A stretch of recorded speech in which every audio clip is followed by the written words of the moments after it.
అండి ఇవాల్టి వీడియో వచ్చేసి ఏంటంటే నేను బ్లౌజ్ కట్ చేస్తూ ఉంటాను. మీరు చూసేస్తూ ఉండండి. వర్క్ ఎక్కువగా ఉన్నప్పుడు నేను ఇలాగే 1, 2, 3 ఒకే సైజు ఉన్నప్పుడు ఇలా వేసి కట్ చేస్తుంటాను.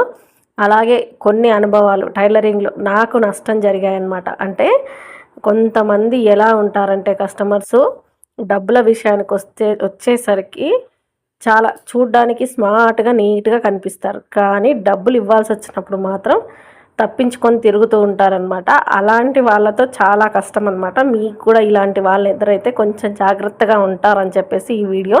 మనకి ఎంత అనుభవం ఉన్నా, మనం ఎంత గట్టిగా మాట్లాడినా, మనం ఎంత ఆహ్, ముందు జాగ్రత్తగా ఉన్నా కూడా ముంచేవాళ్ళు ముంచిపోతూనే ఉంటారండి.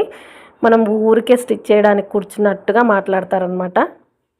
ఇంకా వచ్చేసి నాకైతే చెప్తున్నాను కదా! ఆహ్, కొంతమందయితే ఎలా చేశారంటే చూడ్డానికి నీట్‌గా, స్మార్ట్‌గా ఉంటారనమాట. మాట తీరు కానీ, పద్ధతి కానీ ఎంత డిగ్నిఫైగా కనిపిస్తారో చూడ్డానికి పైకి.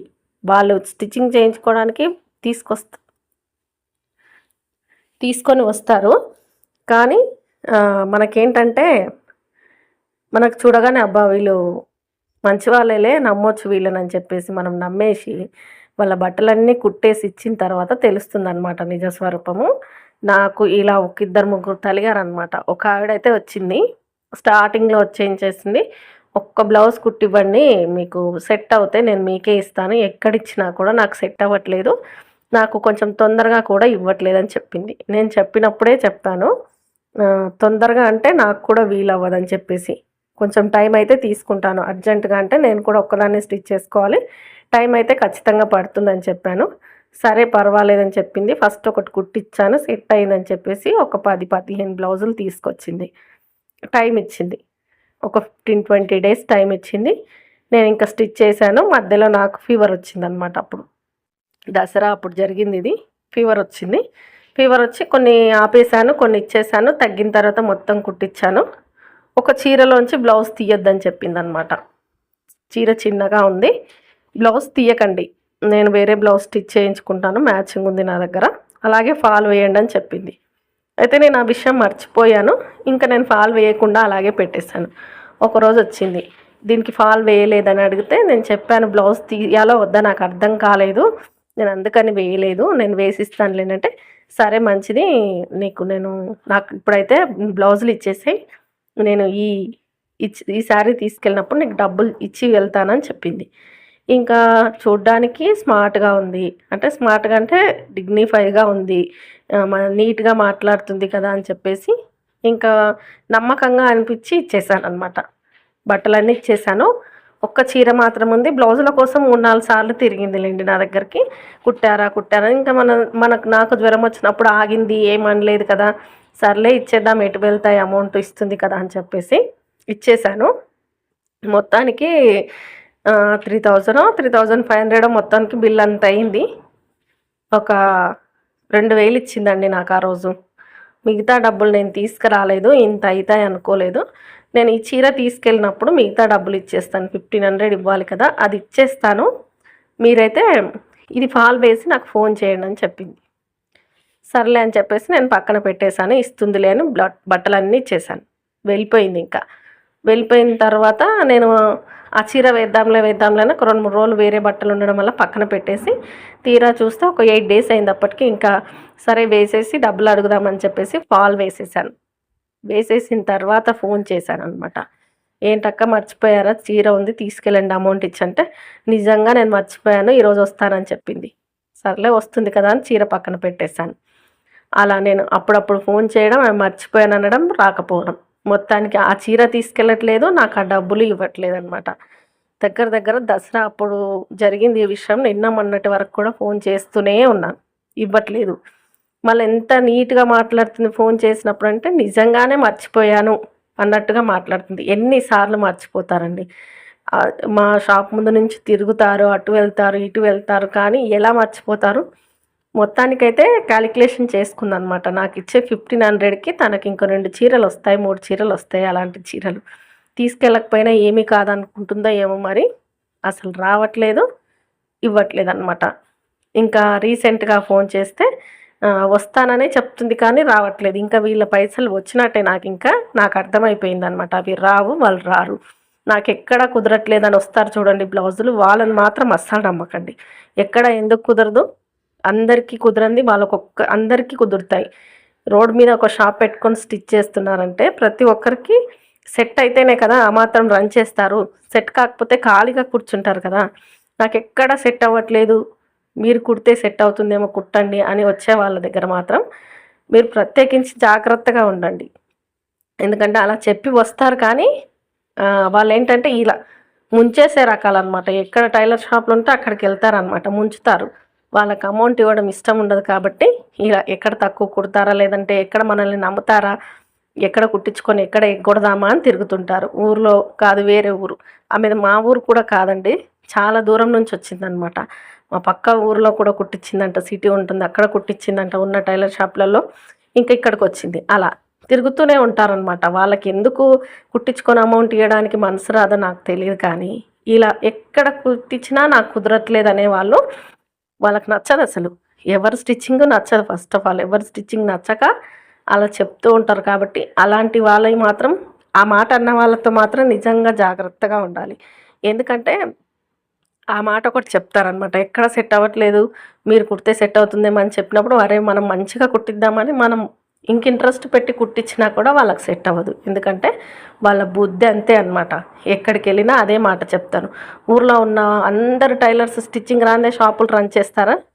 కాదు కదా. ఖచ్చితంగా స్టిచ్చింగ్ వచ్చే ఎంతో కొంత వర్క్ ఉంటుంది కాబట్టి డైలీ వర్క్ చేసుకుంటారు. అస్సలే సరిగ్గా కుట్టకపోతే ఒక బ్లౌజ్ కూడా రాదనమాట.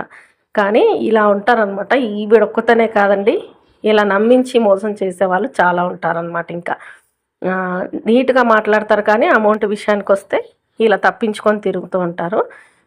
1500 కదా అని వదిలేయచ్చు, కానీ ఎందుకు వదలాలి?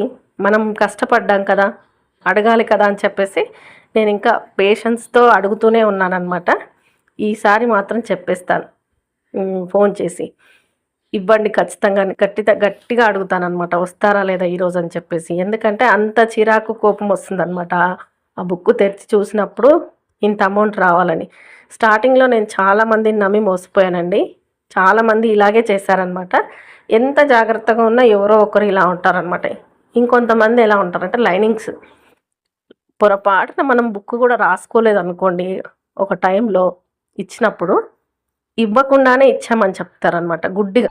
ఇప్పుడు మంది బ్లౌజులు పట్టించడానికి వస్తూ ఉంటారు, వాళ్ళు ఏంటంటే లైనింగ్స్ ఇవ్వరు.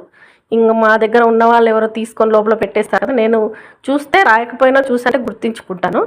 ఇంకా నేను లైనింగ్స్ ఇచ్చొచ్చాను 2, 3, 4 వాళ్ళకి కరెక్ట్గా తెలియదు అనమాట. 2 ఇచ్చానా, 3 ఇచ్చానా, 4 ఇచ్చానా అని చెప్తూ ఉన్నారు. అక్కడే మనకు అవుతుంది వీళ్ళు లైనింగ్స్ ఇవ్వలేదని చెప్పేసి. మనకు చెప్తున్నాను కదా, చాలా అబద్ధాలు ఆడుతూ ఉంటారు. ఫాల్స్ ఇవ్వరు, ఫాల్స్ ఇచ్చామంటారు, రకరకాలుగా ఉంటారనమాట. మనం కష్టపడ్డామంటే ₹1 వస్తుందనే. కాబట్టి ఇలాంటి వాళ్ళు ముఖ్యంగా నేను చెప్తున్నాను కదా, ఎక్కడా సెట్ అవ్వట్లేదు అనే వాళ్ళతో మాత్రం జాగ్రత్తగా. నేను ఇలాంటి వాళ్ళని చాలామందిని చూశానమాట. వాళ్ళకి ఎంత బాగా స్టిచ్ చేసినా ఏదో ఒక వంక పెడుతూనే ఉంటారు. కాబట్టి అలాంటి వాళ్ళు రాకపోయినా పర్వాలేదు మన దగ్గరికి, మనం ఖాళీగా ఉన్నా పర్వాలేదు, కానీ అలాంటి వాళ్ళకి స్టిచ్ చేయకూడదు. ఎలా తెలుస్తుందంటే వాళ్ళ మాటల్లోనే తెలుస్తుంది అనమాట. వచ్చి రాగానే చెప్పే డైలాగ్ అదే, ఎక్కడ స్టిచ్ చేయించుకున్నా కుదరట్లేదు. మరి ప్రత్యేకించి పదే పదే చెప్తాను, ఈ బ్లౌజ్ మంచిగా ఉంది, ఇంకా మంచిగా కుట్టండి అంటారనమాట. ఇది మంచిగానే ఉంది అని మంచిగా ఉన్నప్పుడు ఇచ్చేసి వెళ్ళిపోవాలి. కానీ ఇంకా మంచిగా అంటే ఇంకేం చేయాలి? ఇంకేమైనా డబల్ క్లాత్ వేసి కుట్టాలా? అలా ఏమీ ఉండదు కదా. అది మంచిగా ఉంటే మంచిగానే వస్తుంది కదా సైజు. ఇంకా మంచిగా కుట్టండి అని చెప్తూ ఉంటారు. అలాగే ఎక్కడ కుట్టించినా కుదరట్లేదని చెప్తూ ఉంటారనమాట. ఇంకొక బాపత్ ఉంటారండి, సైజ్ కరెక్ట్ తీసుకురారు. చెప్తున్నాను కదా, సైజ్ అనేది ఎప్పుడో 6 నెలల క్రితం వేసుకున్న బ్లౌజ్ తీసుకొచ్చి స్టిచ్ చేయమంటారు. మనం దాని ప్రకారం స్టిచ్ చేసిన తర్వాత అది మోచేతి పైకి కూడా ఎక్కదు. ఇలాంటి వాళ్ళు కూడా తలిగారనమాట. ఇంకా చూడండి, ఆ సైజ్ బ్లౌజ్ మన ముందు వేసుకొని, మనం పుట్టిన బ్లౌజు వేసుకొని చూసి తెచ్చి మన మొహాన వేస్తారనమాట. ఇదేంటి నాకు ఎక్కట్లేదని చెప్పేసి. సైజ్ బ్లౌజ్ తీసుకురండి ఒకసారి చూద్దామని సైజ్ బ్లౌజ్ వేయించి చూస్తే అది కూడా ఎక్కదనమాట. ఇదేంటి అని అంటే సౌండ్ చేయరు, ఇంకా అంతే, నోరు మూసుకుపోతుంది. అప్పుడు వాళ్ళకి సైజుకు బ్లౌజ్ ఇచ్చినప్పుడు ప్రజెంట్గా వేసుకుంటున్నారా లేదా అడగండి. మనం లావ్ అయినా కాకపోయినా బ్లౌజులు కొన్నిసార్లు ఏమవుతాయంటే ఒక 5-6 నెలలు పక్కన పడేస్తే ఖచ్చితంగా టైట్ అయినా అవుతాయి, పైకైనా అయిపోతాయండి. మనం ఎంత సన్నగా ఉన్నా, ఎంత లావైనా, అలాగే ఉన్నా కూడా బ్లౌజులు అనేది మార్పు జరుగుతూనే ఉంటుంది శరీరంలో. కాబట్టి సెట్ అవ్వవన్నమాట. కాబట్టి ప్రజెంట్గా వేసుకునే బ్లౌజులు ఇస్తేనే స్టిచ్ చేయండి. అడగండి ఫస్ట్. నాకు ఇలా ఒక 2-3 చేశారనమాట. ఒకరినైతే పర్మనెంట్గా రాకుండా చేసేసాను. వాళ్ళు ప్రతిసారి అదే రిపీట్ చేయడం అనమాట.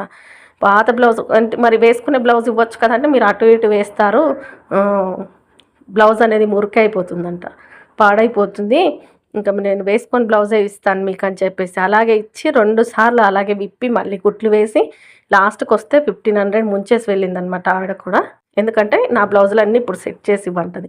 నేను చిన్న సైజు కుట్టి పెద్ద సైజు సెట్ చేయాలంటే అవి విప్పి వేయడానికి కూడా క్లాత్ లేదు, నేనేం చేస్తాను, ఇంకా నువ్వు రాక తల్లి, నా డబ్బులు పోతే పోయాయని చెప్పేసి రానివ్వకుండా ఉంచానమాట. ఇంకా రాకుండా అయిపోయి రీసెంట్గా ఎక్కడా సెట్ అవ్వక వేరే వాళ్ళతో బ్లౌజులు పంపించింది. నేను కుట్టిన సైజ్ బ్లౌజ్ నేను గుర్తుపట్టాను అనమాట. ఇంకేం చేస్తాం, డైరెక్ట్గా వస్తే కాదనొచ్చు, వేరే వాళ్ళతో పంపించింది, ఇంకా తీసుకొని కుట్టించానమాట. ఇలా ఉంటారు కాబట్టి మనము ఎంత జాగ్రత్తగా ఉన్నా ఎంతో కొంత ఇలాంటి వాళ్ళు మనకు నష్టం చేస్తూనే ఉంటారనమాట ఈ ఫీల్డ్లో. ముఖ్యంగా ఈ ఫీల్డ్లో అయితే కొన్నిసార్లు అనవసరంగా నష్టపోవాల్సి వస్తుంది. పడ్డ కష్టం పడ్డ తర్వాత ఆ రూపాయి రాక ఇబ్బంది పడాల్సి వస్తుంది చూడండి. కొంతమందితో జాగ్రత్తగా ఉండాలి. ఇది ఎలా తెలుస్తుందంటే అనుభవమే నేర్పుతుందనమాట. మనం కుడుతూ ఉంటే వచ్చే కస్టమర్స్ని బట్టే మనకు తెలిసిపోతూ ఉంటుంది. కాకపోతే కొంచెమైనా జాగ్రత్తగా ఉండాల్సి వస్తుంది. నాకైతే చాలాసార్లు ఇలా జరిగిన తర్వాత ఇప్పుడు రిలీజ్ అయ్యి రీసెంట్గా దసరా అప్పుడు ఈ కస్టమర్ అనమాట. ఇంకా చూడండి, ఇంత అనుభవం ఉన్నా కూడా ఇలా జరుగుతూ ఉంటే ఏం చేస్తాం, ఇంకా తప్పదు కదా, వాళ్ళకి ఏ జన్మలో బాగున్నామని చెప్పేసి వదిలేసుకొని మళ్ళీ వచ్చినప్పుడు తీసుకోకుండా ఉండడమే మేలన్నమాట. ఇంకా ఇలా ఉంటారు కాబట్టి జాగ్రత్తగా ఎవరైనా స్టార్టింగ్లో ఉండేవాళ్ళు యూజ్ అవుతుంది వాళ్ళకి అని చెప్పేసి నేను ఈ వీడియోలో చెప్పాలనుకున్నాను. అందుకే వీడియో అయితే బ్లౌజ్ కటింగే చెప్దామనుకున్నాను, కానీ ఇది ఇంపార్టెంట్ కదా ఇలాంటి వాళ్ళ గురించి చెప్పడం అని చెప్పేసి చెప్పాను. నచ్చితే లైక్ చేయండి, సపోర్ట్ చేయండి, సబ్స్క్రైబ్ చేసుకోండి. వీడియో చూస్తున్నందరికీ థ్యాంక్ యూ.